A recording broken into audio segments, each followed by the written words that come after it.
on it. I know.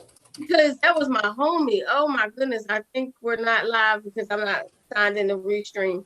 No, you. I see you live on Instagram right now. On Facebook? Yep, on Facebook. I just shared it to my page. Okay. Hey, everybody, look at this. See, technology. Technology is crazy, right? Technology. So is. And I had to put my glasses on. I'm taking them back off. Oh. Let me get my mask. Hold on now. I had to see what was going on. I need to know that guy's name, and we have to ask Ralph or somebody because he was a tall, thin guy. When we used to go out to California, he was in California. He showed us the lay of the land. Oh man, I think he rode a motorcycle too. And he liked the herbal. He liked the herbal essence. Yeah, it's the same guy, but he's still alive. That one's still alive. Okay. That's who I was like, oh my God. Oh no. It was a video show guy. Somebody had a video show.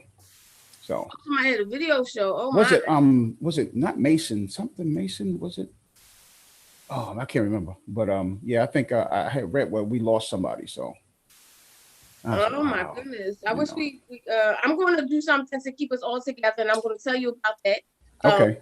I'm going to tell you about that towards the end. But right now, today is day 21 of 30 interviews in 30 days. Woo, woo, woo, woo. Day 21. And you know I'm forever 21. So me too. Oh, you too? Yeah, I'm forever 21. Forever 21. And I'm pretty sure you've been married for how long? It was longer than 21. 42 years. You've been married for 42 years. Mm-hmm. That is one of the things I do want to talk about. I know, okay. I have a relationship talk show, but I've always, every time I see it pop up with your anniversaries, I'm like, oh my gosh, how do you maintain a marriage for so long? I had another word in my mind. I know you was. I was waiting for that word to come up. I'm telling you. I wanted to say it, but that's not my language. But I know. We no French today. No French today. No. You know what? I'm not gonna say it's easy because in anything that you in for a long time, that gives you more opportunities for hurdles, obstacles, and fixer-uppers. In other words, if something happened, how do you, kind of tackle that to continue the path that you're on? Because when you say married, it's like, okay, I don't hear too many people say they've been married for a long time, and I think it's not 42 years. Especially at being 62 and being married 42 years, that's really unheard of. You hear people say, oh, my mom and dad been married 42 years. They say, oh, how old are they? Oh, they're 77 or 79 or something like that. And I'm like, whoa, I'm 62. Oh, Lord. You're the same age as DJ Cool. Yeah, some other old people. That's right. I'm not the only old person then. That's good. No, that's not what I was thinking. Y'all, I know. You're not old to me, but I would have never known you were the age. But go ahead. So, but we AARP savvy. That's what I like to say. We own black cards in that. So, but in terms of that, I always say, and it's not to say that I'm not human. I mean, we all fall. We kind of come up against the same things in life that everybody else comes. It's just how you deal with that. And what do you do when you learn what you've done? If it's wrong, you learn how to correct that. But the thing is that you have to have communication. You have to have that same qualities that you saw in that person. You have to know that they're still there, because a lot of people are always on the other side looking for those same qualities in somebody else and not realizing, because you're overlooking those qualities in your own home, that it makes no sense to go out there. That's like you got a whole bunch of milk in your house, but you're gonna continue to buy milk because you forget there's milk in your refrigerator. You have your own source of love and your source of comfort and partnership, soulmates, whatever is right there. But again, as humans, we tend to let our mind and our eyes take our hearts out of the equation. So. But did you know she was your soulmate? I mean, because you had to get married young, so. Ooh, so yeah. Did you know she was your soulmate then? Can I tell you something? I didn't even know what soulmate meant back then. All I know is like, ooh, she got a little chat like that. I'm gonna take that with now. No, that is what it is. You like, yeah, well, she kind of cute. But let me tell you, the funny story was I was liking one of her friends. So her friend was like, she was like talking, and she's like more talky. And I was like, okay. So funny thing, I'm in this pizza shop. Back then they had the jukeboxes. She came in and she was like, standing by me, and I'm like, okay, cool. I said, hey, you want to hear something? She said, sure. And I took a quarter out my pocket. Mind, it was a quarterback. I took a quarter. I said, go ahead, pick any song you want. I was a big spender back then. Big 25 cents. Yeah, 25 cents is like $3,000 now, So I put up some of my almost last money. Now, but anyway, and the next day, I think it was Black Solidarity Day, right? So, most of the schools, people just take off. And so I said, I'm gonna come by school. She went to Roosevelt. So I went over to Roosevelt, and me and her walked around the concourse in the Bronx. And then I got a chance to go to her, not her house, but I went around her neighborhood because, they was your witnesses. So you wasn't going to their house. So here, and I was too. So we wasn't, it was one of those things you had to meet outside. I met her older sister, and I told her, you know what? I'm gonna marry your sister one day. And here we are, 45 years later. Because remember, I met her in 75. We got married in 78. So we were together 45 years, 3 years before we got married. So that's 45 years total. So you're talking about more than half my life I've been with the same woman, Wow, that is, I mean, it's a rarity over here. I do the TV show Single on a Saturday night. So it's a rarity to hear gems like that, and especially somebody who's been in the business. So you are executive producer of What's Going On? What's Going On? What's Going On?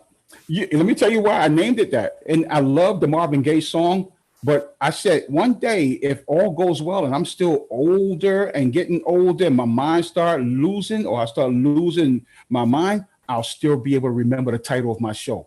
What's Going On? Could you imagine you get on and you say, hey, what's up, everybody? This is... And I'll be like, what's going on? They said, yeah, that's it. But it's funny because I was going across the street one day and somebody said, yo, what's going on? I said, not much. They said, no, the show. What's going on? Yeah, what's going on? I'm like, oh, wow. That was incredible. That's legit when you can get that. So how long have you been doing and producing What's Going On? Well, I mean, let me tell you how it all started. I was what I like to call a consultant for Rob's Comedy Fest, and he was doing comedy shows for people like Tracy Morgan, JB Smoove, Talent, the late great Monteria Ivy, Rob Stapleton, all these guys. And, we would go and Barbara Carlisle, Mugga, Brooklyn Mike, you named them, he had them all. And we would do Capone too, when he was younger. And so what happened was, he said, Murph, he said, you good with talking and blah, blah, blah, and all that kind of stuff. And would you mind being a part of my organization, Rob's Comedy Fest? I said, cool. So I started doing that. And then from there, I was hanging out with Rob Stapleton, JB Smoove, the late, great JB Smoove. He's a comedian who passed away. They used to do this thing called the Sugar Shack in the Bronx. And I used to videotape everything. They had every comedian you could ever think of came up there. And I was like, wow, this is incredible. So I got some old footage from all these cats. So I'm watching TV one day and I see this a show come on called Brown Sugar Show. And I said, wow, I like that. She was interviewing people. And I said, ooh, this looks nice. So I called her. I said, wow, I like what you're doing, blah, blah, blah. So long story short, she said, wow, thank you. I want you to do me a favor and come down. Let's say I called on a Tuesday. She said, I want you to come down Sunday. It was the African-American Day Parade back in 1980 something, right? So I'm marching in the parade with her, and I'm like, oh, this is nice. Then about a couple of days later, she called me and said, I'm getting ready to do this interview with an artist and her manager. I want you to interview I think I interviewed the man, she interviewed the woman. So after that, I was like, okay, I like this. So from there, I went to a show with my boy, James Gillard. We had James Gillard, Phil Sexton, who's now a big time, editor and stuff with CBS. Listening. I'm just going to slide to the side for a second, but I'm listening. Go right ahead. And so we got together and did a show called Reflections. And I mean, it just took off. Phil was the editor. Me and James was like the on-air personalities. We was doing interviews. And then we met up with a guy named, oh my God, I forgot his name, but he had a show called Blacks in Action. And from there, I said, you know what? I love what I do. And people was talking about, oh, I seen you on TV. So I started my own show in like the late 1985 called What's Going On. So back in 1985. And the funny thing, indirectly, my very first video that I ever aired came from Ralph McDaniel's A Video Music Box. He didn't even know it. He didn't even know it. He didn't know it because he had a guy named Mojo working for him. And Mojo said, Murph, I can get you some videos. He came back with all these 3/4 big videos. I said, yeah. Later on, when me and Ralph got to be really good friends, I told Ralph, I said, you gave me my first video. He said, whoa, really? I said, yeah, Mojo. He said, oh, wow, it was you? Yeah, Murph. And so Ralph, that's my mentor. My mentor I as love him. well. Look, look. Yeah, man. We've had many great talks. So that's how I got started with my show. I decided that in doing for others, I wanted to be able to take control and be able to have the way the show looked to be presentable to anybody. That could be a year old to 185-year-old, from a church member to a non-church member. So it would kind of fit the mold of everybody. No cursing, none of that stuff. You couldn't curse on my show. Get naked, talk about nothing, killing nothing. None of that stuff was allowed on my show. And even to this day, you can't even curse if you have a song. It will not get on the air either. So you, throughout the years, I mean, that's a lot of years. We all been doing it for a lot of years. Mm-hmm. You continue to maintain and keep it going.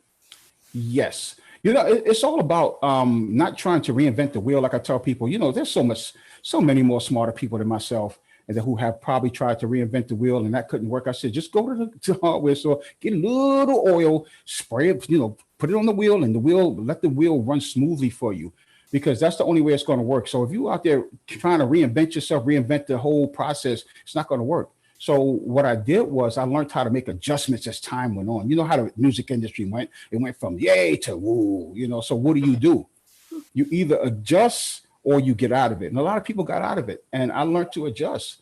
It's like. So what's the format like now? So you adjust. What is the format?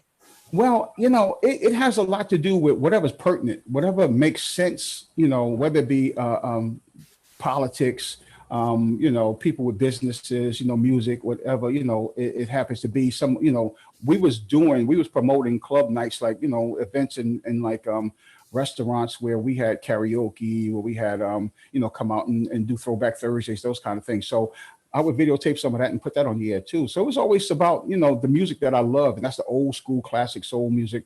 It was all a part of what I did in terms of my adjusting the show from, how many videos we used to give them, like hip hop, rap, you named it. We got all the videos and we got all the artists. But it's like now we at a time now where you have to create for yourself and keep those, whatever relationship you establish, you can now use them and say, well, my show is still going. And now, I'm able to take control of the content that I want, which I already had. But, you was more, I guess, label driven because they had the artists, they had the videos, they had the music. So you kind of stuck into that. But now we don't have to be that. We don't have to be. Yeah. So what is it on a cable network? Is it on a you know what? Rob Schwartz. I got to give shouts to Rob Schwartz. That's what I was there. That's what I was going. I was going with that. Yeah, see, we label mates. We here. You on there too. So I've always been on Eminent. I'm still on Eminent. There's one time I decided to take my show up. Eminent called me and said, Murph, you've been with us since we was with Paragon Cable. You got to keep your show with us. So I'm like, okay, cool. So I'm still on Eminent. I still have my public access show.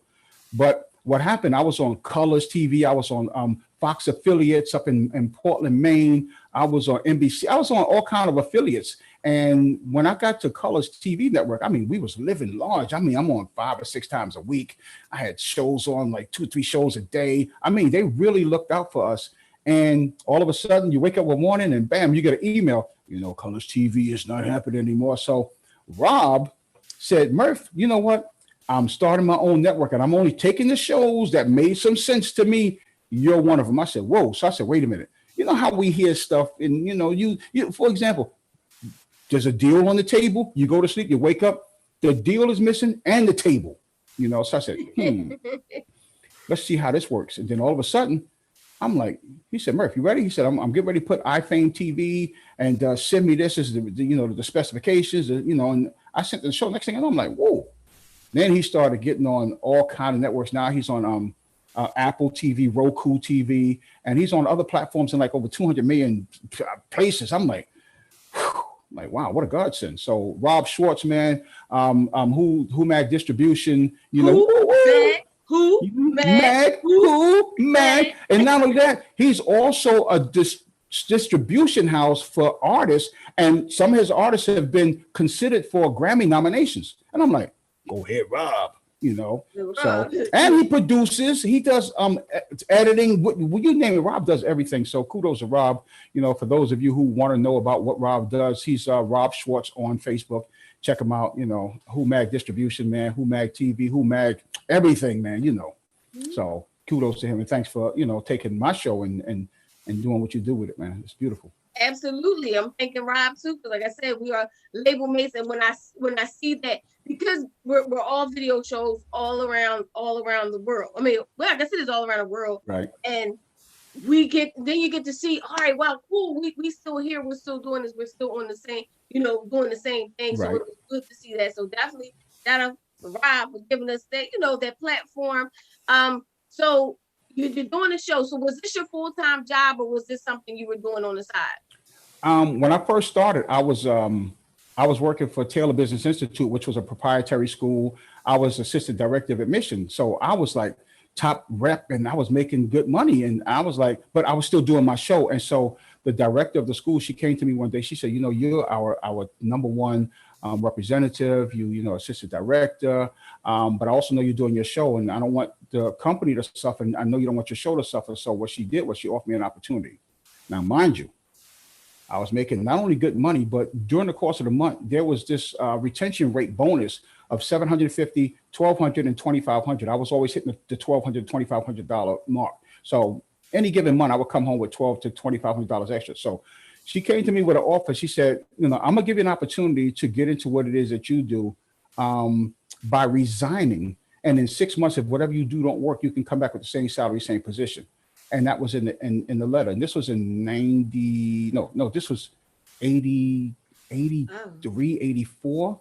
And I said, okay, I took it. And so I never went back to that job. So everything worked out. But, there was moments when first I had to come home. Now, mind you, I married 42 years, but that time I was married maybe 5 years. So now I got to come home and I got to explain to my wife how I go from thousands of dollars to nothing. So you didn't think so you didn't think to go home and ask first before you made the decision, or not to ask, discuss first? You know what? I'm thinking that now, looking back in hindsight, yes, I should have. But I'm also thinking back, maybe it was a good thing that I didn't, because I got the feeling she would have raved, screamed, shouted, cut, split, whatever. And I would have still probably been there and not had the opportunity to take upon myself the time to be able to hone the skills that I wanted to hone for the show. And so when I came home, she was like, well, look, whatever you do, as long as it doesn't cost us anything. Now, she always had the same job since 1978. She's still on the same job to this very day. She always made good money. So I was like, okay, cool. So I was saying to myself, if she can get on board with me, then I'm good, because as far as critics are concerned, the person's closest to you can be your biggest critic. And if you could win that critic over, then you have a possible chance of making things work. She was that springboard for me to be a lot more aggressive than I normally would have been. So with that being said, I said, wait a minute, if I jump into this hole, I better at least take a tool, to be able to dig myself out, not jump in there without any options. My option was, this TV thing was such a goal of mine. I was so passionate about it. I had to make it work. So it was about maybe 4 or 5 years later that it really came to fruition. You know how the record labels are, we got ad buys, we got this, we're going to fly you here, we do this. And everything started looking lovely. You go to the mailbox and there's like so much money in the mailbox. And I ain't going to tell the IRS. We was living large, So, every time you turn around, I make out an invoice for this month, and then they start piling up. I'm like, one Christmas time and one December, I ain't no lie, I had about $8,000 worth of checks in the mailbox from ad buys and everything. I was like, are you kidding me? So anyway, long story short, I got to a point where I needed to get into leased access, where they was doing advertising. Public access, you can do advertise. So I was like, I got into lease access, bought the $1 million policy, and I was able to get the insurance. So once I got on there, I was able to show commercials, and I was doing good. Then all of a sudden, bam, the industry hit. And then that's I want to talk about that. Okay. What happened? That moment right there, when the industry hit, when what's it called, bootlegging came into play. Yeah. Bootlegging killed the video show. That's the way I feel like it. Bootlegging killed the video show. It killed our money. It killed. But so what did you do? Because that was major for us. That was a major financial hit right there. And again, it goes back to what I said at the beginning. A lot of people, once this boom hit, a lot of shows was either going to be more creative or they was going to just fall by the wayside. A lot of them fell by the wayside because all it was about was whatever the content was given to them, instead of being more creative with their show. Like I always said to myself, I wasn't a video show. I was a television programmer. and music just happened to be a part of what I programmed. So without them, I had to become more creative. And so I said, there's more things to do. And I used to get paid for doing parties and doing other things. So, and then with my wife, she was like that person that said, you know what? Because there was a time when I said, you know what? I don't think I'm going to do it. Remember I told you about the time I said I was going to leave Eminem, and they hit me up and said, no, don't leave because you've been here for so long. So I said, instead of doing that, she said, the day you walk away from it is the day it's going to happen for you. When she said that, I said, I got her. I'm good. She's my inspiration right now. That's your rock right there. You know what I'm saying? You know what I'm saying? So I was good to go. And plus she was holding it down. She had the job that paid for, I mean, you talk, and then plus when I was working, I saved money too. But you know, like she said, whatever you do, as long as it don't take from the family, you're good. But there were times when I had to take from the family because it was one of those things that I need in order to upgrade what I was doing. I bought my own editing equipment. I had my own camera. So I was able to get out and do the things that I wanted to do. And with that being said, you know, I learned to adjust what I was doing in terms of my show with what was going on in the world and not so much what was given to me by the music industry, because they dictated what you play. If you play our videos, we give you an ad buy. If you do this, you do. And I didn't want to be that. You know, I didn't want to be that no more, you know, so I was like, But, you know, I just wanted to curtail my show to fit the needs of everybody in our neighborhood and whoever may have seen the show. And so that's what happened to me. I learned to adjust and kind of not worry about how much money I was getting from the labels, but the content of what I was creating and how it would benefit me in the long run. Because remember, I told you, I said, if you create something that's positive, that people love, and they ask you what you do, you never have to open your mouth to tell you. All you got to do is hand me your product, and that's happened to me. Murph, so what do you do? I'm not going to tell you. Here's my DVD. Go home and look at it. And I'm gonna get calls. Murph, I get what you're doing. Wow, I never knew. You know, so it's like you don't never have to sell yourself. Whatever you do should sell for you. You know. So talk about. I don't know if I ever said where you're from. He's in New York. Yeah. And what did your show air in what part of New York, or was it all over New York? I was wow. I was you know, first of all, let me just say this. I want to give some love out to my brother D Mitch. You know, I love that dude to death, man. That's my brother. Me too. I love D Mitch too. You know, and you know, when you're doing things and you've been doing something a little longer than somebody else, some people think that you can't get inspired by those people. I remember watching D Mitch's show. It used to come on like 12 or 12:30 at night, and I used to religiously wait for it to come on. And me and Mitch had this little code. If the artist on there was whack, and I would call him and say, Mitch, mute. And that would mean that it was whack. So I got to meet Mitch. Yeah, it was just love at first sight, man. That's my brother like that. You know, I love him to death. I just want to make sure, you know, I give him his just due, because Mitch inspired me to be better. You know, because I watch Mitch in his interviews, and I'm like, this young dude is good. I better step my game up, you know. So, when you saw Mitch, you saw me, you saw Mitch Preston. It was me and Mitch. You know, that's how we did. Was definitely tight. I mean, but I like that. I love that. I like the synergy. I like the fact that we talked about this with Ralph McDaniels, but anybody out there for video shows, it was like a lovely thing. It was like we got flown out to California. Ooh, yes. And we had award shows, right. And in the award shows it was almost like we was like top notch. We was top notch, right? We was on the A level of the B level. You know what I'm saying? Mm-hmm. There was your television shows that was out there on the top notch, you know, levels like NBC, ABC, whatever was on those, and the BETs and all those shows. But we were like A on the B level, you know, and they would say, you know, you got to get the show to Murph, you got to get it to Mitch, you got to get it to Ralph, you got to get it to you guys, Urban Expressions. I remember y'all, you know, Philly was holding it down, boy. And so that's how it was. And it's like when I had a conversation with Ralph that time when I was talking about leaving the business, he said, Murph, he said, why don't you go where your heart is? Because I always want to do radio. That's another story. But to get back to what you were saying, we're gonna get to radio too. We're gonna all through your life. I mean, we all up and through your life. Be careful down there, you know. So it's like that whole television thing was interesting, because I just think it also helped us to build, like you and I, it built a family. You know, we're a family that have gone through some great things, some bad times, some crazy artists, some great artists, some I can't believe we had those artists, and that was the beauty of it all. But I tell you that surviving those dry times when the labels went. It went like that was really a difficult time. But like you said, we kept going, we did this. But in New York, it was you, Ralph Right. McDaniels, D. Mitch, Right. Big Nasty. Big Nasty. Can't forget Big Nasty. Big Nasty, boy. I was like, I gotta get Big Nasty in there. That's my brother, man. You know, and it was you, man. It was incredible. We had a great time. And when you asked the question about where was I only in New York, I was in Harlem on M&N. I also had a show on BCAT on Brooklyn, and I was shown in QPTV in Queens. And then when CBC came out and I got into that, I was everywhere. I was like a multi-market show, you know. Oh, no, I was national. Multi-market means you was in a bunch of markets. I was national because I was on Colors. I was on Colors TV on Dish Network, so it became national. And that was a great thing because what it did was it exposed it. It exposed it.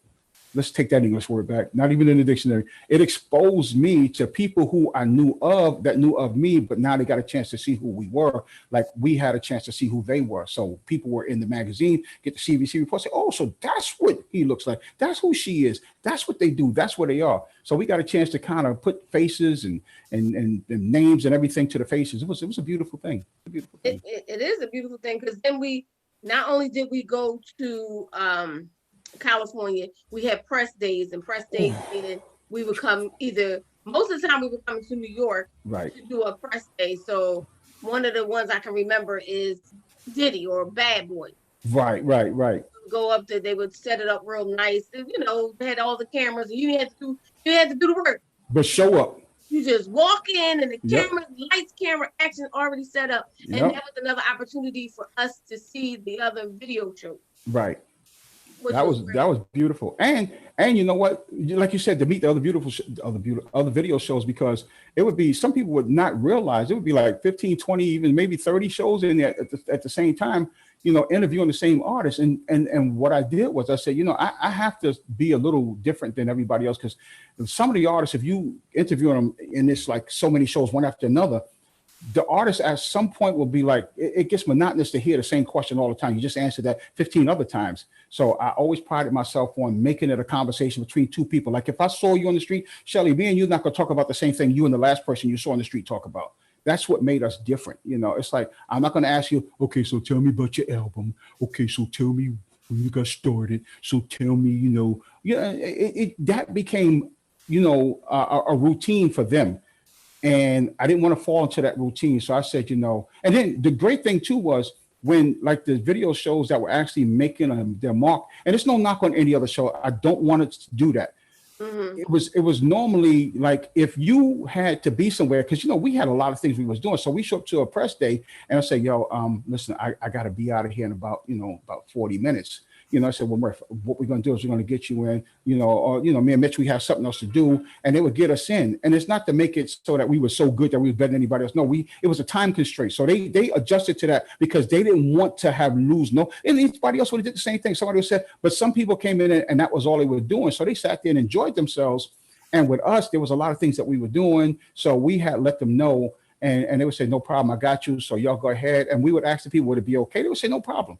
You know, it wasn't like we come up there and Bogart. You know, we didn't feel like we was all that. We just felt that what we needed to do is to let you know that we was under pressure as far as time. So it kind of would take away from our interview and the amount of time that we had to spend with the artists. Absolutely. I mean, of course, us coming from Philly, we would have to either we were late, which most of the time we were late, because you're traveling, you know, you're traveling from there. So most of the time we're late. So we would have to adjust our schedule. Right. So let's get into, you have the video show, it's expanding, life crashes as far as the ad buys. Do you consider yourself a salesperson? Did you go out and sell after that? So we're not getting our money from our ad buys from the record labels. Did you go out and sell to other people? What did you do? You know, there's a lot of things out there that people probably are not aware of, like per inquiries, you know, that you can get, and that will generate income for you in your show as long as they're playing. So, for example, you got a show that's on Apple or, you know, a Roku or even least access, you can get these per inquiries from places like RevShare, and you can put them in your show. And people, if they're on the phone inquiring or, you know, like the whatever it is that they heard, like for example, timeshare or somebody has a lawsuit because they took some sort of pill that didn't work, or maybe they owe money to the IRS. Those that go into the show, and if people call and ask for information, you got paid according to that. And I was getting some nice, you know, checks for that because, you know, it was per inquiry. So if a person inquires about it, then you would get paid for that. So I did that. And then there was also people like, well, you know, I see the one thing I never did, and I've seen people do this, because they had a show, they would charge a person X amount of dollars to be on their show. And that's something I've never done. And I don't never done that. I've never done that. You know why? Because everything to me was given to me. It's like, even when I went to the labels, they would give me tons of CDs. I would never sell those. I always felt, we're not selling that. That's illegal. Right. But as far as selling my time to be on the show, and like I said, I don't knock nobody for that. That's what they wanted to do. That was fine. But to me, for my way of thinking, I always felt that it would give a person that opportunity to say, if I paid for 7 minutes on your show, I should be able to stand there and dig in my nose for 7 minutes because they bought that time. I always felt that if you're on my show, it's because you had something that was relevant to either the community, the people that you're around, yourself, others out there, no matter who, but it was something that needed to be told. So I wasn't charging nobody to be on my show. And I've always felt that I've kept the integrity of my show and who I am because of that, and not sold the idea of being on my show. I sold the idea of whatever you had that made sense, you were able to be on the show or use this platform to get whatever it is that you was doing out there. You know, that's how I felt. I did the show based on the fact that there were so many doors closed to us in terms of getting our product or whatever it is that we wanted out there. They closed the door. So why not create a platform by the person that lives right next to you and say, hey, I know what you're doing. Why don't you come on and talk about what you got? Word, Murph? No, oh man, God, man, you're the best. And then what you do is you get the sincerity out of the person, as opposed to like they get up there like, man, I paid for that.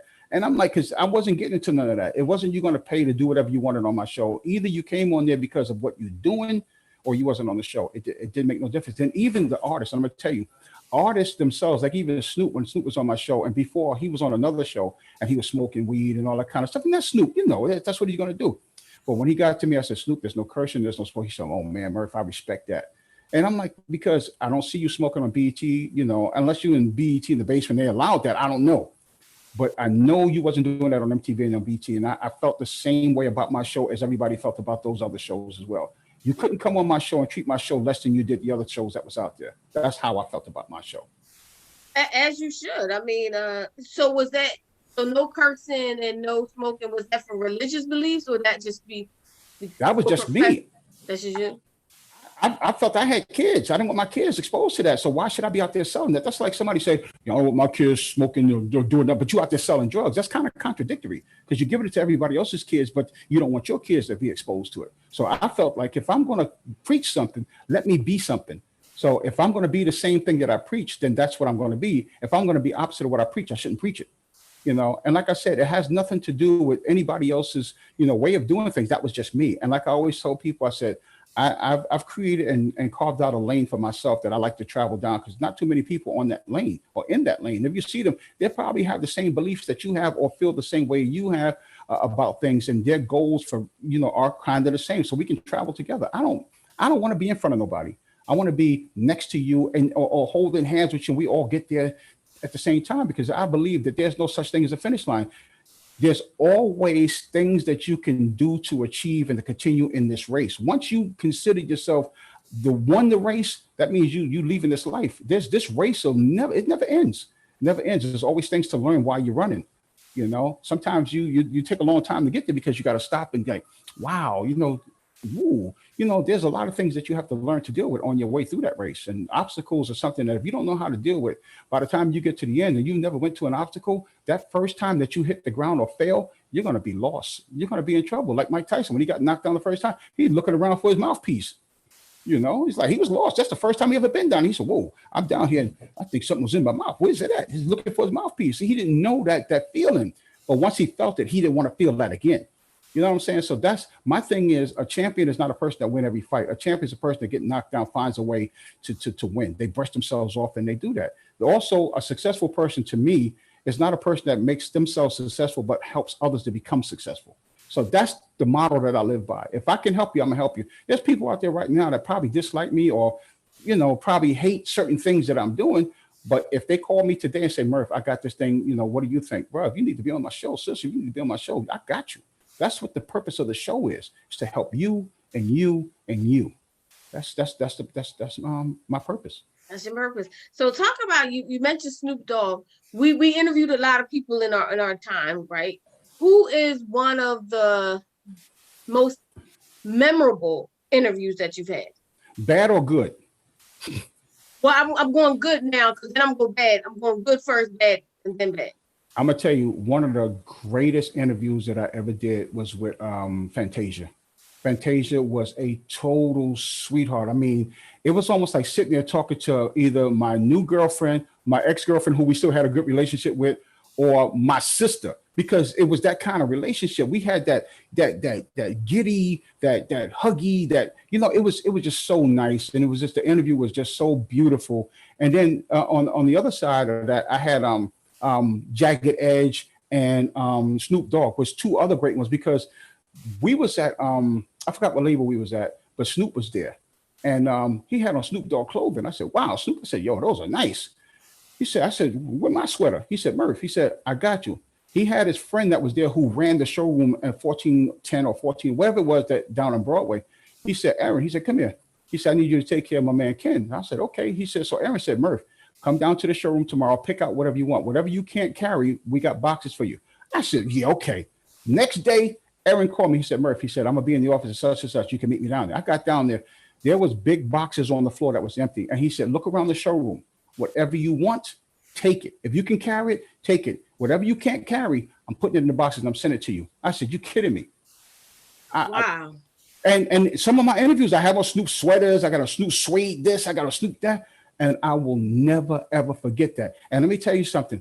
On the East Coast, no knock on y'all, but there were artists that were like, I'll give you a shirt. Or then you had people that helped or was with product placement. I'm going to give you a shirt, but you got to return it. So I said, bro, sis, thank you, but no thank you. No thank you. Yeah, I didn't need that. Snoop sent boxes and stuff. I mean, the West Coast was like that. Whatever you wanted from them, that's how they were. And I'm telling you, their love for what they did far exceeded who people misconceived them to be. They were really good people, loved the same music we love, but then you created a beef and it started causing people to feel like, oh, they against us, we against them. Listen, I do television. I'm for you. I'm for you. I'm for you. You ain't did nothing to me. Snoop said, go up there and get that. I've been a fan of Snoop's ever since, man. And not because of the clothes, but because of the person that he is. Because the integrity behind it. Yeah, exactly. Absolutely. I feel the same way about Master P, No Limit. He did the same thing. He sent us boxes and boxes and boxes of clothes just based off of, you want it? Right. I'm sending it to you. You're making it happen. So yes, that is good. So worst interview, worst person, worst. Not that we want to talk about anybody, but there's always a bad experience. Well, I tell you, there's this group. I don't know if they listening. I think they were called Field Mob. First interview. I remember Field Mob. They was just, I don't know. They made, what was that song they made? They made some song that was really crazy, but I mean, it was, listen, I'm not talking about them in a bad way. I'm just talking about that as far as them being the same people that they were in their videos. They were in interviews. There was just no, how you say, there was, yeah, they had no whatever. And I'm like, look, this is going to be archived. I never had that show. Because I always felt like you're going to be a clown in the show. I can get up and leave. But I said, you know what? Let y'all be a clown. I got some archive footage. It's not a problem. And another great interview I did with what was it? Oh man, was it? Golly, I can't think of who they were. But same thing. And these people were like big time. Some of the things that escaped me, and then I'm thinking about it now. Some of the great interviews that another exceptional experience that I had was, how T.I. comes in town and everybody is like ready to interview T.I. and T.I. done been through the mill. He done been through this. So he's at an interview. Everybody's interviewing. They asked him the same question. So T.I. sit back like this, yeah, and blah, blah, blah. And everybody's like, yeah, no, T.I., man, he's not really feeling it today. And I said, you know what? No problem. I got up there, I sat down. Me and T.I., we had a ball. And the interview was great. And you know what happened? About 2 or 3 weeks later, he was doing a movie. I think it was what was the ATL? Was it ATL? ATL. ATL. Mm-hmm. So Warner Brothers was like, I knew the people at Warner Brothers, and only certain people was able to do junkets. Every video show wasn't gonna be at no junket. That wasn't happening. So what happened was I was scheduled to interview T.I. So I'm up there. So the lady says, I'm gonna take you in, Murph, and you're gonna interview T.I. And I said, I go in there, and she's goes, hi, T.I. He said, oh wow, Ken, and I was like, wow. He said, so his whole idea was this: if you're here, there's got to be a reason why you're here. Warner Brothers not just gonna put anybody in here to interview me. Mm-hmm. So ever since then, it's love. And the first time T.I. came out, I forgot her name, but she was out of California, and she brought T.I. to us when he first came out. We got a chance to interview him his very early years, and it was just so funny because I got interviewed from that. I got to interview when we was up at Atlantic Records when he was in the studio. We was like, oh man, we just had some fun, and it's always been love ever since then. So there's a lot of really memorable interviews. Keisha Cole, another good interview. Mashonda, all of those was really good. It's funny, we didn't have any of those. I didn't have Keisha Cole. Really? Or was another one. They didn't have Fantasia. Wow, oh man, we have Fantasia. Oh, Alicia Keys, another one was. Oh, she was a sweetheart, sweetheart. And I had Usher when he was like 15. I had interviewed him when he was 15. I had Immature Group on the show. I had, speaking of Master P, I had Romeo when he was a little tiny guy. And Bow Wow. Yeah, we had all these guys. And that was the beauty of it, was being able to actually see these young artists in their early stages and now look at them and see what they've blossomed into. And congratulations to everybody that's continued that struggle to become better, so. Absolutely. And as long as you keep going. So do you still do interviews? Are you still working at Junctions? I personally don't have time to go around the world trying to get these interviews. Do you still do that? If I can self-create, then I'll do it. But I don't go all over the place looking for interviews no more. It's like, look, we've been there. We promoted so many artists that we should have been paid for because of all the product placement. Like right now, if that was a Murph's album in stores, that's an advertising that we never got paid for. Mm-hmm. So I don't do that. If like, and remember when the industry went down, it was like bring your own tape, come down, and I'm like, whoa, what happened here? So now I'm. It changed. It changed completely. It was just, but the thing is, you kept going. I mean, a few of us kept going. And it's crazy how we can't really keep up with everybody. But is there ever an artist that you wanted that you couldn't get? I've had the privilege of being invited by, I think Clive Davis invited a bunch of people, press to come down and listen to Prince when he signed, I think, a 1-album deal with them. And Mitch was with me too. Me and Mitch was invited, to go see him perform live at some gallery, right? And I said, wow, it would have been so good to have interviewed him. The aura around that place, with it being Prince, Larry Graham was in the house, Angie Stone, there was so many people in there. And I was like, wow, what it would be like to interview Prince would have been amazing. So I wish I'd have got a chance to interview him. I wish I would have got a chance to meet Michael Jackson as well, because to me, I think those are two musical geniuses on the same level, but with added attractions to each one of them. And I just think the full gamut of Michael Jackson and Prince was never known until after they passed, That's and, true. So I always think that people get their legendary status after they're gone. And I always say, if you're a legend, instead of try to reinvent, try to cement who you are and try to help other people to do, good or to achieve their goals by helping them to become a part of that army. Because if you keep that to yourself, it's like, what good is it going to do you but to sit back and talk about, well, see, I'm not getting my accolades because, well, you can get your accolades by watching others progress and succeed. That's what I always say. So if I can help you, I'm gonna help you. So you have children. Are any of your children interested in what you do, or have they ever played a part in it at all? My kids are like, Dad, come on now. No, but you know what's funny? My middle daughter, I used to take her with me on interviews. She done met everybody and she loved it. But as far as them getting into it, matter of fact, I had when she was 11, she was on the show interviewing me when I was doing like the corny way of doing it. You set the camera up in your house and you had to do whatever you could to get the show going. Man, me and my daughter would sit there and I look at the shows and I'm like, wow, that was really growing pains. But she was with me for a little while doing that. And then, but the rest of them were like, nah, Dad, I'm good. You want to go meet some? Nah, Dad, I'm good. I don't want, no. So they're not. They're proud of my accomplishments, but they're one of those, they're the kind that say, do your thing, Dad. Love you. We're proud of you. That's my dad. Because one day, Ralph had came to one of my birthday celebrations, and my whole family came. Ralph had interviewed us, put us on TV. So one of her girlfriends had hit her on Instagram and said, "Oh my God, I just saw you and your dad on Video Music Box." And my daughter said, "Yeah, Ralph's my uncle." You know, so she liked that, you know, the fact that her friend saw and noticed that her dad is, you know, is doing things. So from that standpoint, and it's also got us to go a lot of places, get a lot of things, meet a lot of people, and kind of get some sort of I think benefits out of this because of that. Clothing, music. They never had to buy music. I was always able to provide that for them. So I think that's their claim to that. That's it, you know. So. So where's your do you have your Ralph was talking about how he's preserving all his stuff. Do you have all your interviews boxed and labeled and digitized? You know what? I think, you know, with the way things go, it's such a tedious process knowing how much we have. And even looking at Ralph, and Ralph was like, he had put up a thing talking about he's about to digitize.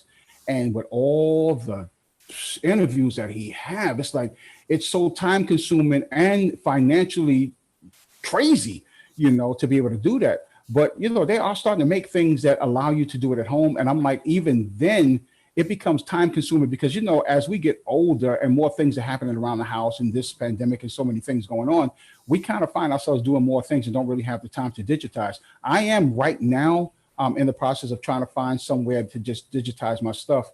But I still have all my interviews and stuff, except for early years, because let me tell you what happened. I had a closet in the room that was full of everything, interviews and all that kind of stuff.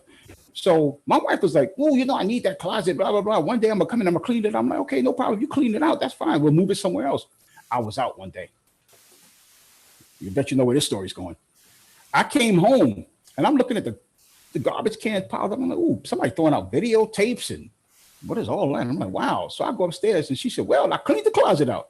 I'm like, "You cleaned the closet up? Where's my stuff?" She said, "You told me I could clean the closet up." I said, "I told you you could move it, not throw it in the garbage." I went downstairs to try to get as much as I could. I couldn't find everything. And I lost a lot of interviews, you know. But oh man. Yeah, I mean, but I still have a lot. But some of the early ones, like the Usher interview, there was some other things that I did that I don't have. And, you know, and again, it is what it is, you know. And I just say, you know, it happened for a reason.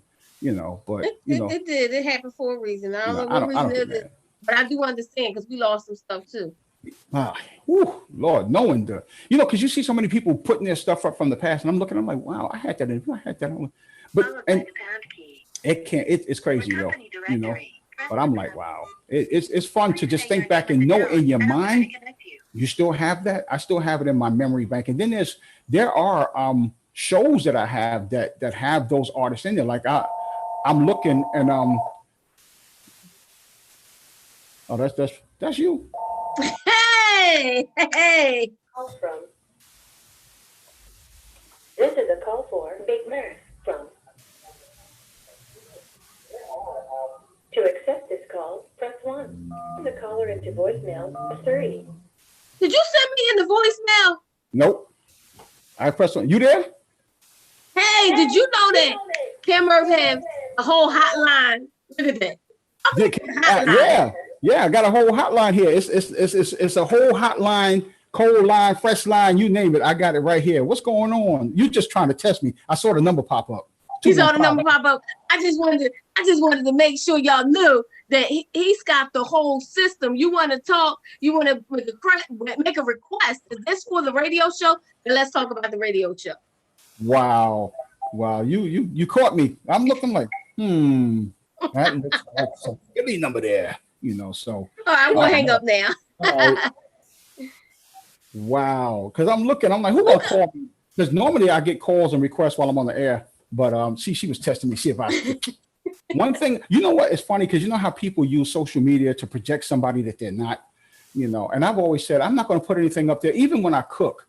You know, I make sure I put up food that either I went out and ate and said it tasted good or something that I made myself. I'm never going to put somebody for it and take credit for it. So I've always put up whatever it is that I've done, you know. So I tell people, fact check me if you want to, you know. but it's always good because we know because I could tell you something. You say, yeah, Murph, I know because you was there. I was there. But we did the same thing. That's what it's all about, But now you're doing radio, so that is his radio request line. Like, because I haven't seen a home phone in a minute. Really? like a landline, not necessarily a landline in a minute. You know what's funny is with cable they had the 3-in-1 and you can get a landline. So I said, might as well get it and keep it. I mean, because I don't have a landline, in the house. We all have cell phones. So I said, but wait a minute. If the 3-in-1 comes with a landline, give me a landline. I'm gonna take it. And I got it. So and I use it to the benefit. So we get a lot of calls and requests and on the hotline 888-262-0937. You can press 2 or you can press 1 and leave messages for requests and all that kind of stuff. So it's a beautiful thing. I love it. It is a beautiful thing to be able to connect it like that. So tell me about the morning show, because I mean, you definitely branded. You look at your Instagram, you got the shirts, the products jumping. Tell me about the radio show. Mitch and I was doing a show a long time ago, and man, I tell you, the chemistry between me and Mitch is incredible. And I can't wait till we get back to doing our Tuesday night show, WGO Hip Hop Flavor, because me and him have a chemistry that, that I miss because in the morning I'm doing it by myself. So every now and then I take a look over to the side. I'm like, he ain't there, because we did. I just love that camaraderie we have, so we did that. And then Mitch and I had a show on Saturday on Classic Soul. Then our schedules kind of got mixed up, and then we took a break, and then we came back and started doing Tuesday nights. And that's what we had Tuesday nights at 6 to 8. But the morning show, Sergio D, who used to be on BLS and another show, a station in Chicago, he decided, to create a station. He was on a station that was based out of Chicago, what was online, but he was like the sister station to 107.3.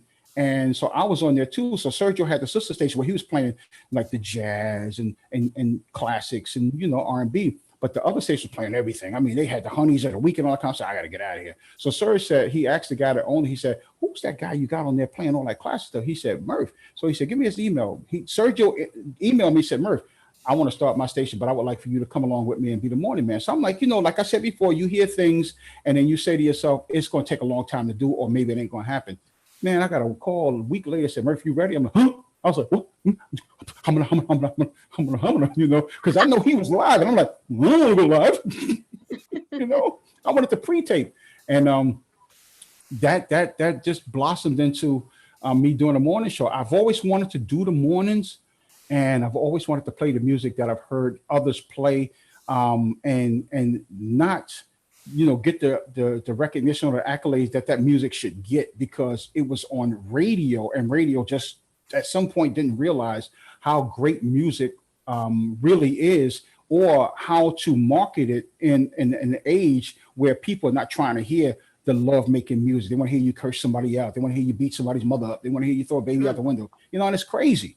And again, I'm not knocking nobody for what they do. However you do, that's up to you. But for me, it was, again, coming back to the essence of when I grew up. The soundtrack to my growing up was this R&B music, classic, say something nice to somebody, be respectful to somebody, understand the words that they were singing to somebody. Because now you get mumble jumbo, you be like, even when we get the CDs and in there they had the words, even the words didn't match up with the song. I'm like, what kind of mess is this, So, but that's how the morning show started for me. I started from 8 to 10, and I was like, whoa, I was going off at 10 o'clock, and I'm like, I still got more music to play.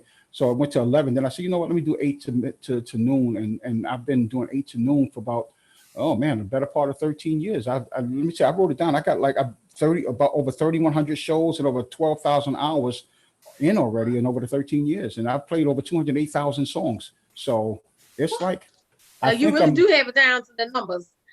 I like to know what I'm doing and how it's affecting people's lives, and to be able to create a room where people come in and find themselves enjoying one another's company, and we sharing the same thing. Because instead of saying that they're a listener or a fan, we always call everybody a family member, because we talk like family, we laugh, we cry, we get through things as family, we celebrate together, we cry together, whatever it is, as a family. Because you know how many people try to go through things on their own, and when it just don't always work out. So you get somebody who's going through or have gone through what you've gone through, or use the music as a basis to help you get through things. That's what we wanted to create. We didn't want groupies. We didn't want fans. We didn't want followers. We wanted family, and that's what we've created.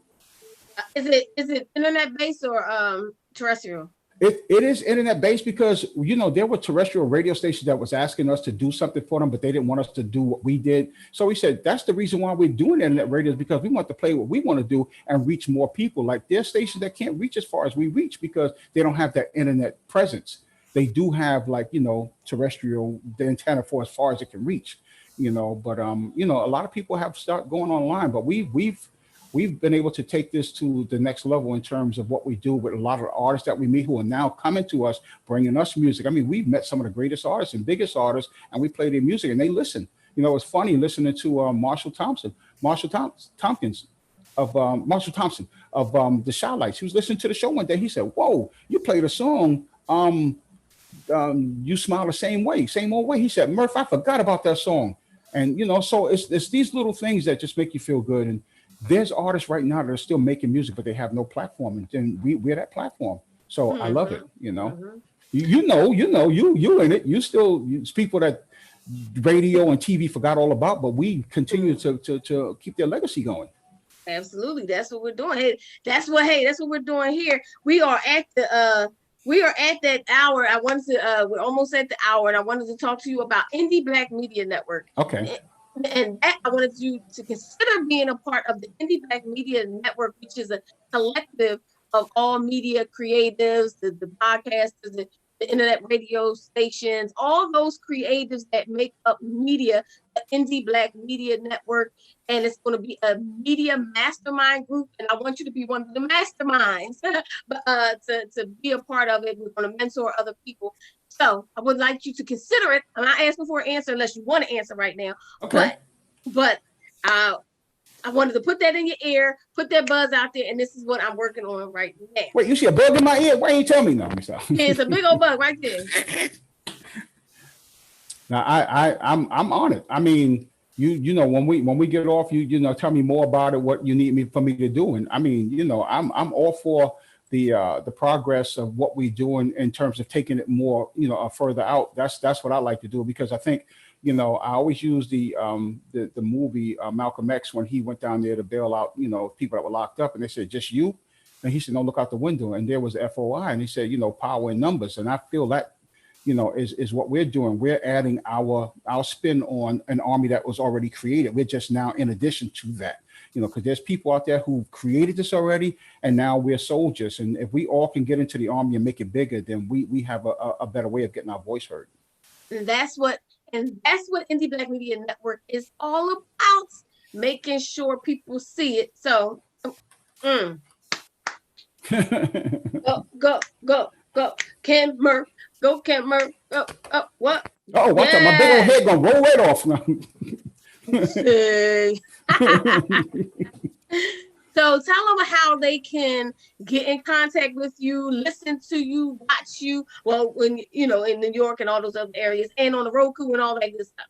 Oh yeah. See, you know, the beautiful thing is, I think yes, well, let me start with me. On Facebook, I'm Ken Murph. That's KenMurph. You can catch me on. You can get me on Facebook. If you request, because, you know, I'm getting a lot of requests from people I've never even heard of, never seen before. They're not even in the country. They don't even put up a picture. So please just let me know that, you know, I saw you, or I heard about you, I heard the show, and I would like to, you know, request you as a friend. This way I'll accept you, because right now it'll be sitting in the box and as an unused, you know, space. But you can get me Ken Murph. And on Instagram, I think I'm, what am I? Big Murph 1075. 1075. Right. You know, I forget that. On Instagram is Big Murph 1070. Right? Big Murph 1075, right? Okay, Big Murph 1075. I don't do Twitter, although I'm Soul 70, I think, or 70 Soul, but I don't never use Twitter. So if you're trying to get me on Twitter, you don't tweet it out. I don't do that. That's the other guy. He does that Twitter stuff. But you can get me there, or, you know, you can catch me every morning, Monday through Friday, from 7:45 Eastern Standard Time in the AM until noon on ClassicSoul1075.com, and on Tuesday nights from 6 to 8, that's myself and D Mitch, the best of WGO hip hop flavor. On Sunday nights, you can catch me from, matter of fact, you start at 6, because we have Sergio D does the Dusty Stepper set. Then I come on right after him at 8 to 10 on Sunday nights.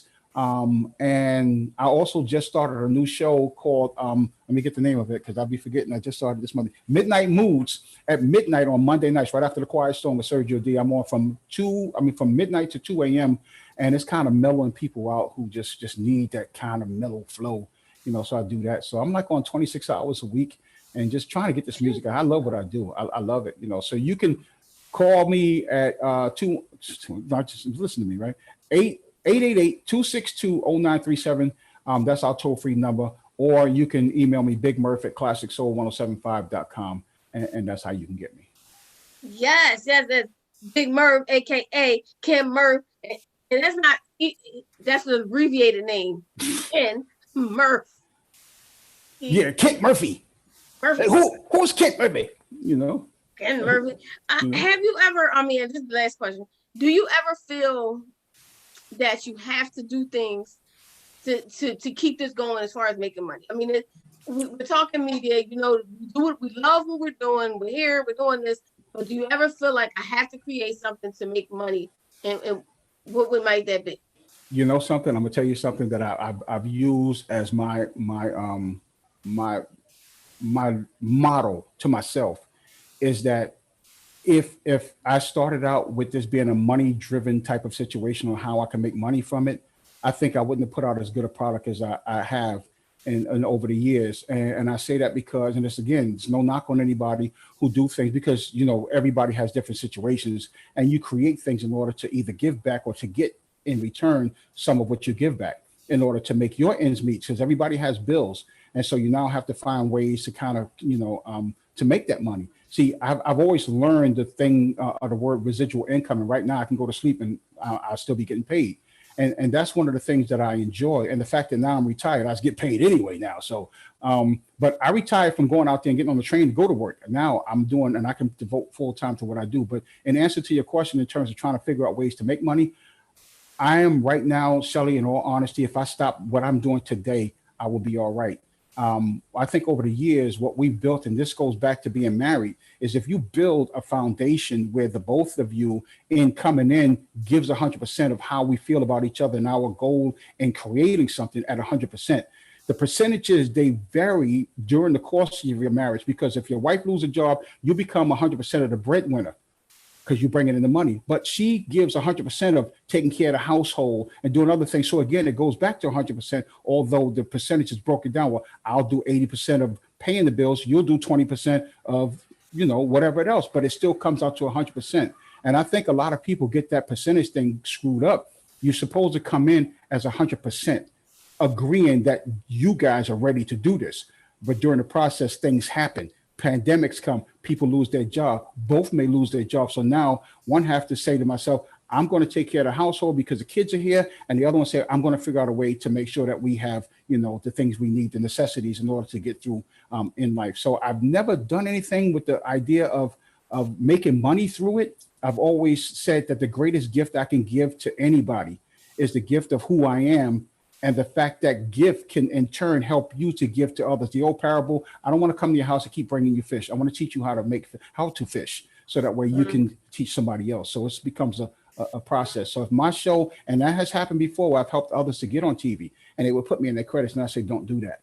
I said, what you can do in order to say that you appreciate what I've done is to help somebody else and let them help somebody else. And before you know it, we got a big old army of people with a voice that can be heard. Yes, that's what I'm talking about. Thank you so much, Ken Murph. You're welcome. I appreciate it. Let me wait. While you're talking about me, you have been doing this a long time, Shelly, and I followed your progress from not only, what you do in media, but also what you do in terms of health and in terms of just making sure that your community is relevant. And I got to give some love out to Urban Expressions. And I forgot, what's his name?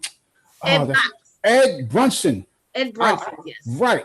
Man, you guys was like that Philly show, man. And I love you guys. And I watch you. And I remember when you was working, I said, Shelly, and I would hit you up. I said, keep it, girl. You got it. You do it. Because I feel like I'm well, to some, I'm the big brother, I'm the big uncle, but I've had a big brother and big uncles too. So if I've, look at them like that and somebody look at me like that, I want them to turn around and understand that I'm not uncle just by choice.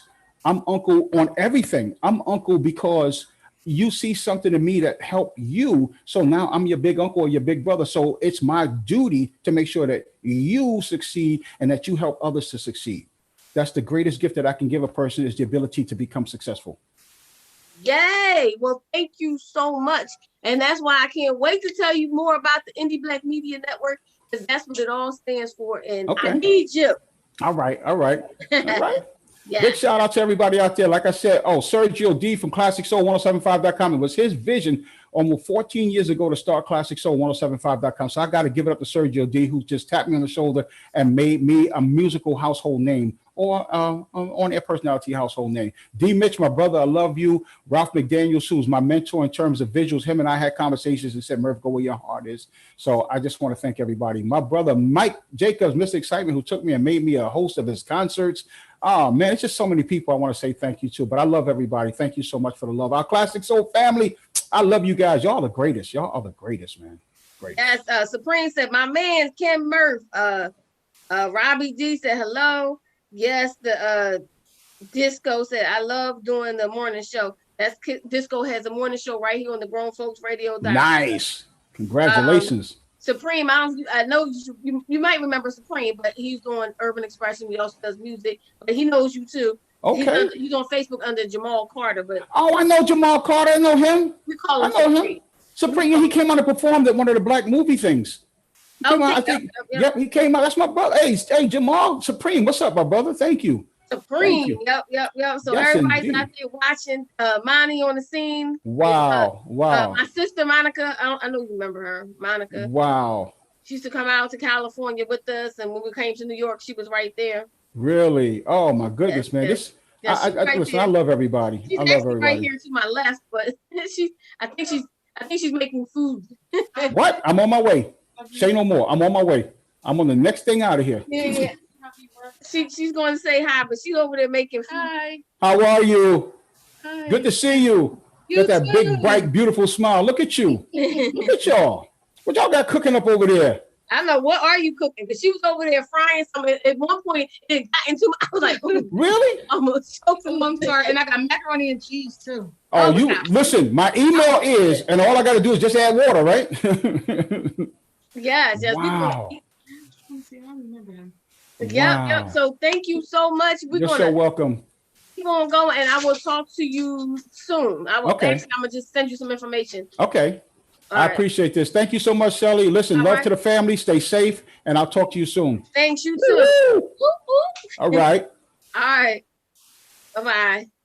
Sorry to choke you.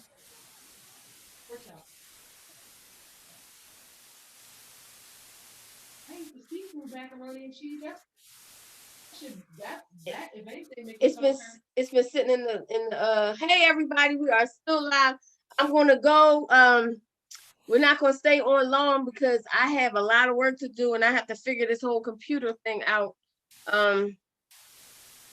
Yeah, I'm definitely behind in my work because last night it started messing up and couldn't do my work. Oh, okay. Dang. Treat me like my name's Stanley. I ain't say your name Stanley. I just said we're not gonna stay long, bro. Oh, I got some work to do myself. But shout out to Ken Murph. Yeah. Yes. Shout out to Ken Murph. Shout out to everybody doing their thing. Like I said, we were a community of. It was an amazing time. That's all I'm saying. And we got more to come. I got more of my video people coming soon.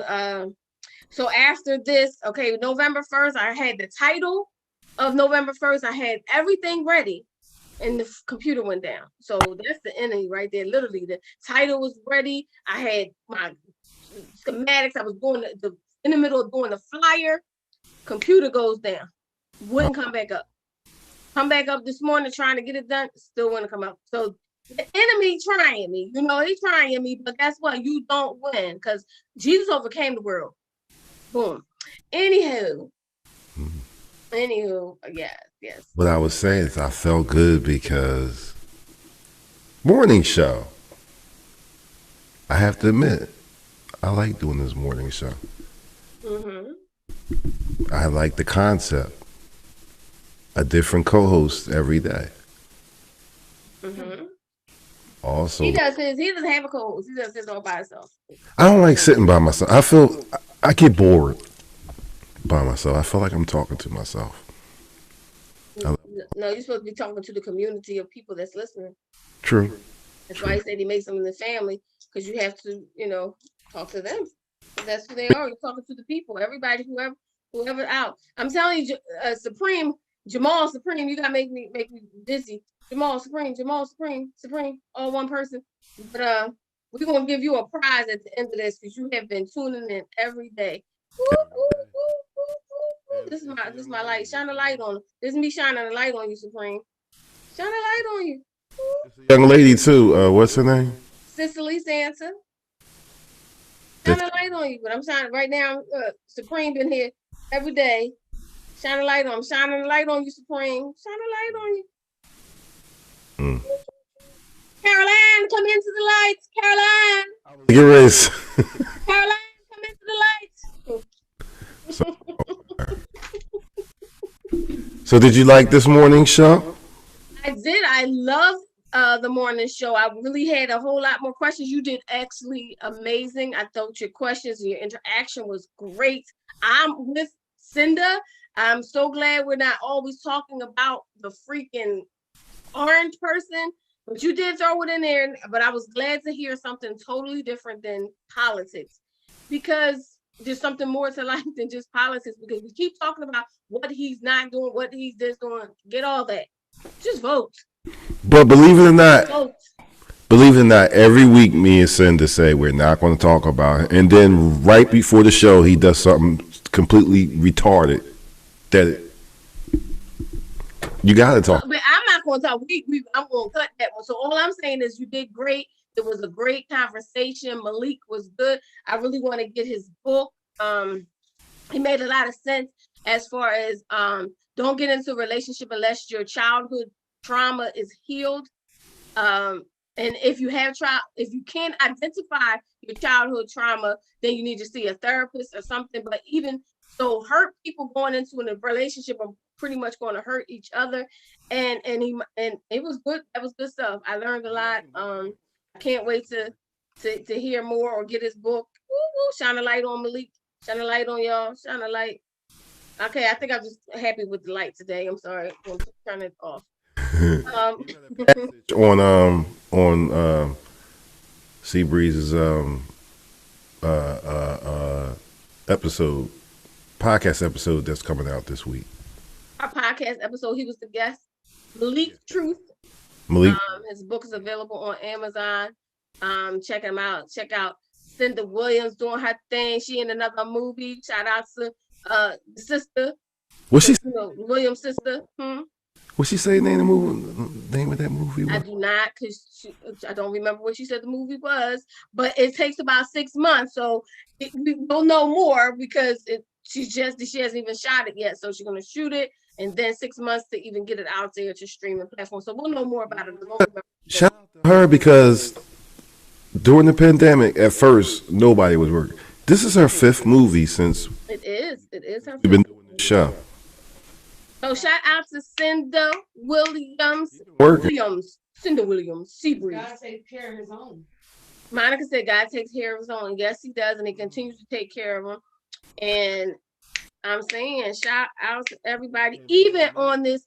And me and Monica is in discussions about something. We'll talk to you about that. We'll reveal that info later at a later date. Okay. All right. So. She's like, okay,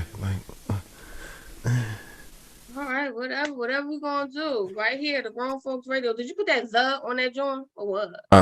Did I what? Did you put that "the" on that grown? Did you put that "the" on that grown? No, THE. I said "the." Did you put that "the" on that grown, that page, that new page that you can go and like? Huh? The page, the Facebook page. What Facebook page? Never mind. Oh, I been did that. I spelled it You put grown. Did you do it today? Because when it came up today, it was Grown Folks Radio, not "the." Kind of like on you. Oh, I understand what you're asking me. Did I put the? Oh, no. Okay. Put Get my picture. I got your picture. We are confirmed at 3:00 on Friday, October 23rd. Disco and I will be on Integrate for Good, speaking on their platform, talking all about disco and First of all, let me make this disclaimer. I did not offer. She just threw me out there. That's all right. That's how it's supposed to go. This is how it should be done, because my style is identical to none. She just threw me in the deep end with. But either way, she has the information.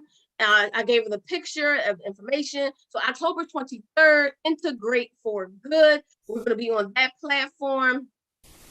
So tomorrow is October 22nd, and the guest is Joe Little the third, who is the lead singer of Rude Boy. Just smile. Sorry. Smile. Rude Boy. It's written all over your face. That is tomorrow. The 23rd is Aviance. The 24th is Roxy Romeo for Rise and Grind Morning Show. The 25th is DJ Active. DJ Active has toured the world with Janet Jackson, Kanye West, Diddy, and so many more. DJ Active has his own album out. We're going to find out more about that. Who's next after? Day the 24th. You got a double header like you play. Oh, well, the 24th, yes, we're going to be touring. That's 2 shows. It's going to be a busy day. So October 24th is still single on a Saturday night at 2:00 in the afternoon. So 1:00 will be Roxy, 2:00 will be single on a Saturday night. And we're going to be talking to Viva La Vis, and she's going to be discussing her book, How to Keep Your Effing Man. And clearly, I don't know how to do that, because I done lost mine. Damn, you laughing about it? You gotta laugh to keep from crying sometimes, you know what I mean? Today's the 21st of October. You see that picture down there? See the picture of your mama. This is the anniversary of laying her, the anniversary of when she got her papers to go up to the Lord Jesus Christ, because that's where she at. You know what I mean, the actual day that they, No, the actual day she went. How about that? No, this is the actual day that the ceremony or whatever you want to call it, because once you go, or to be absent from the body is to be present with the Lord. Right. And like I said, I know it's hard for people, but I'm proud of you. Put her picture on there. Go ahead. Oh, Mama Davis. Go, Mama Davis. Mama Davis. What? It was a lot easier, because actually I forgot until I was looking at Facebook. I was like, oh, damn. And not one tear. And I read the whole thing, and not one. I was like, wow, okay. And I just thought about people that I'm still around that she did know. People like Shoutout, because this is a true story, real quick, not to get sad in them. When Parry P found out, he was actually on the phone crying, because he actually loved my mom to death. Life. Every Friday, my mom was on this thing when they was up Platinum Grill with him and Gary O. Every Friday night, I'm going to go see my buddies. Okay. Forget about you going to go drink. You're going to go see your buddies. Okay. Like, she always came out to the DJ events and all that kind of stuff. So everybody knew her. All the DJs knew her. But that picture right there is the day that's actually the day she retired from the city. Her retirement party. Not the day she retired from. That was her retirement party. Retirement party. You ever been to Platinum Grill? Oh, that was great. So I know you gotta have been to Platinum Grill. No, that's Earl Harvey's people. Is it? I didn't know. What is y'all eating over there? What is y'all eating over there? What we eating over there? What is? How you see it without your glasses on? Wow, really? Did she go? I was closed like you was. You got one good eye. It looked like he was kind of sleepy. That's that's not why my eyes are closed right now. But I was yeah, I ain't want to say. it ain't like it's a secret. I thought he was kind of on that chill mood, you know. Usually, yeah. What is y'all eating over there? Because I'm hungry. That's why. That's why I'm getting off this. You still get munchies?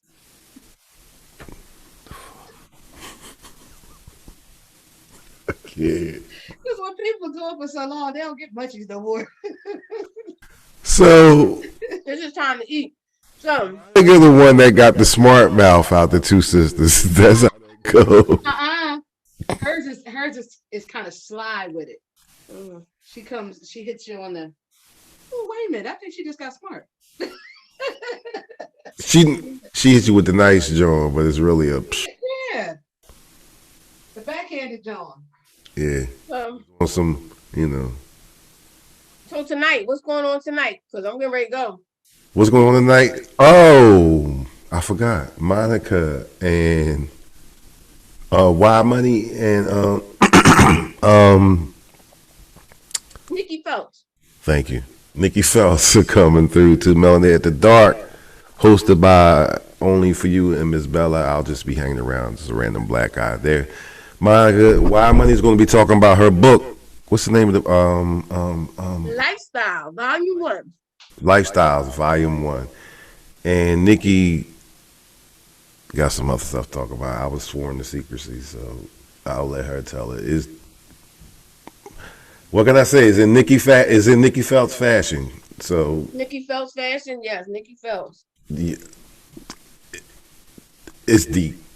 Put it that way. Yeah, she got some new stuff coming up that she. I know. So, yeah. I think you already know what I'm talking about. So. Yeah, I know she's got to come up. Well, she's gonna reveal it tonight. That's 10 o'clock on Grown Folks Radio. Listen tonight, 10 o'clock. So Why she didn't do it earlier? she's hungry. All right, y'all. Have a good day. GrownFolksRadio.com. TheGrownFolksRadio.com. TheGrownFolksRadio.com. Tomorrow, 1 o'clock. Tonight, 10 o'clock. Just listen. GrownFolksRadio.com. I'm going to eat now and then work. That part.